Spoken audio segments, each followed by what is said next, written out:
Hello guys, welcome to Cloud Tech. So in today's video, we are going to deploy a Spring Boot application to AWS using EC2 Instance. So we are going to create a Spring Boot application, build a jar out of it, and then deploy that jar to EC2 Instance, and then hit it from our browser. So let's get into the practical implementation part of it.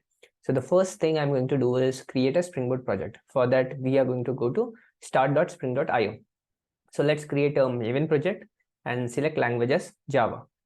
Keep the Spring Boot version as 3.1.4. Now come to the group part, and I'm going to make it com.cloudtech. You can make anything according to your use case. Let's try to change the name to e-commerce, as we are going to do a dummy e-commerce application, and description as deploy web application to EC2. So this is going to be my description. After giving this, I'm going to select the packaging as jar. Java is going to be 17, and then we are going to add the web dependency. So let's add web dependency, Spring Web. Once this is done, let's try to generate the project. So I clicked on generate, and it is downloaded to my downloads folder. Now what I'm going to do is I copied the project to my E directory, and we are going to import this project to our Eclipse.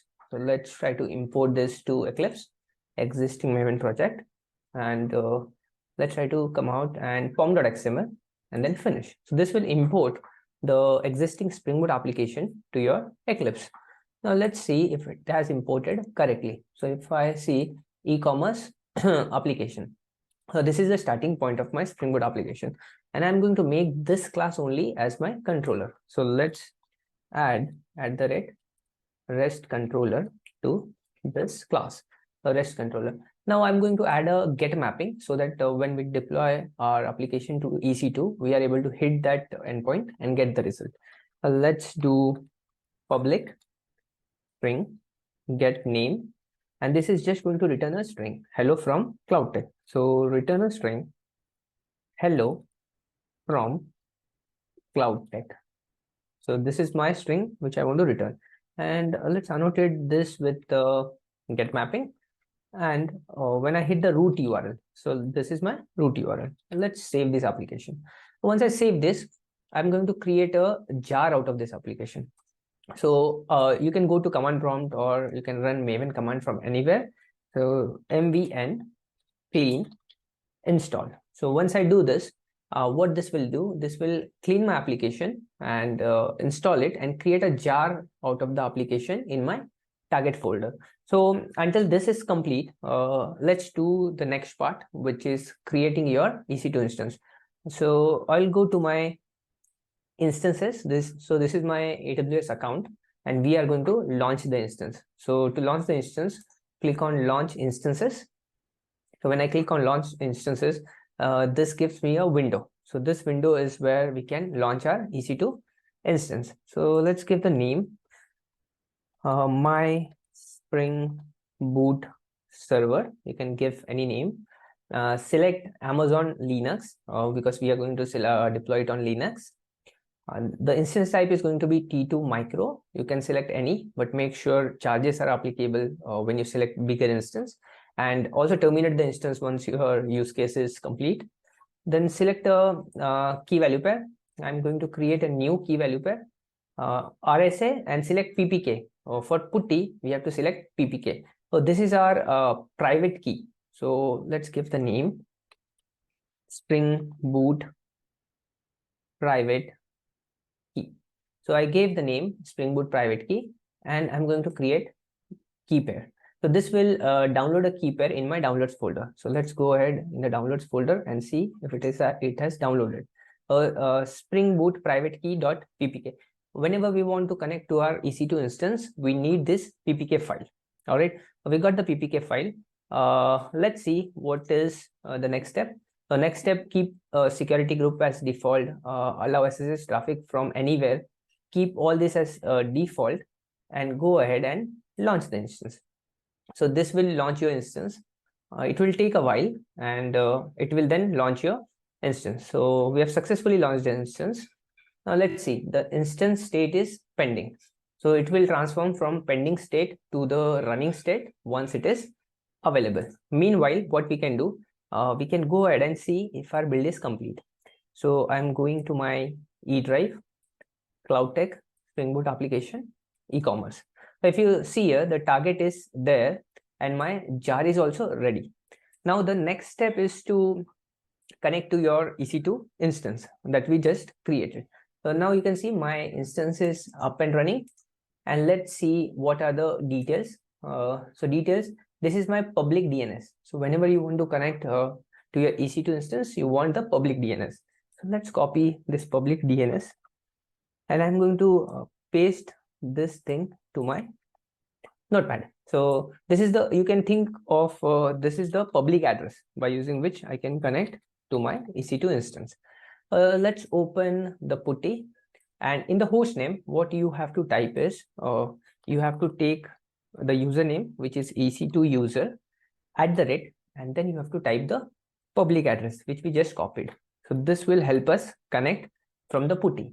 So let's go to putty and type that. Once we do this, we have to come to SSH and we have to select the key that we just downloaded. So that is a private key file. So I'm going to browse it and I'm going to select Spring Boot private key. So while creating the key pair, you got this file. So open this and you can open. So this will ask you, just accept it, go ahead, and now you are connected to your EC2 instance. So we are connected to EC2 instance. The next step is to copy your jar file from your local machine to the EC2 instance. But before that, we have to make sure that your EC2 instance has Java installed in it. So let's try to copy the command and install Java on your EC2 machine. So I go here and I install Java to my EC2 machine. What this has done. So when I enter, this asks me if this is what you want. I press yes, and this will install Java 17 on my EC2 machine. So let's wait for this. So it is downloading a lot of things based on your internet speed. It will take a while for you to install. So now it is complete. Now what I'll do Java minus version. So when I do this, I should see the version of my Java. So it is Java 17. And my application also needs Java 17. So I'll go to my pom.xml and we will see what we need. We need Java 17. So now we have all the setup. Now the next step is to copy the jar file from your local machine to your EC2 instance. Now there are multiple ways of doing this. You can either copy this through S3 or WinSCP or any other utility, but we are going to use WinSCP. So let's go ahead and add the host name. So host name is the public address we just copied. So let's copy the same host name to WinSCP. I copied this. The username is going to be EC2-user. We all know that. Go to advanced and select the private key. Private key acts as a password for you. So I go to authentication. I select the private key. So this will open up the connection for me. Now click on login and select yes. So on the left hand side, you have your local machine, and on the right hand side, you have your EC2 instance. So I'll click on e-commerce and I'll upload this. So let's upload this to your home. So this will take a while because the jar is big. Now what I can do, this is the EC2 machine login. So I'll do ls and you can see my jar is copied now. So I'll start my application. So let's do Java minus jar and then your application name. So this will start the application on port 8080. So let's see if it starts correctly. Yeah, so the application e-commerce started in 4.8 seconds and the port is 8080. Now we have to make sure that the 8080 port is added to your security group. So let's go to the security group. So I'll go to instances. I'll go to the networking part, and then I'll go to the security group. So let's go to security group. Where is it? Yeah, so this is the security group. So I went to security group, and in the inbound rule, you have to make sure you specify port number 8080 and you allow the traffic on that port. So it is going to be 8080. You have to select the IP address, select 00 or any specific IP that you want. And I can write Chrome browser traffic. And now once you are done, just save the rule and your server is already started. Now what I can do, I can take this public IP address and well, let's try to hit this from our Chrome browser. So you can see hello from CloudTech. So what this did, this hit the get endpoint at the root and we got the result in a Chrome browser. So in this video, we saw how to deploy your Spring Boot application from your local machine to your Amazon EC2 instance. Thank you guys for watching.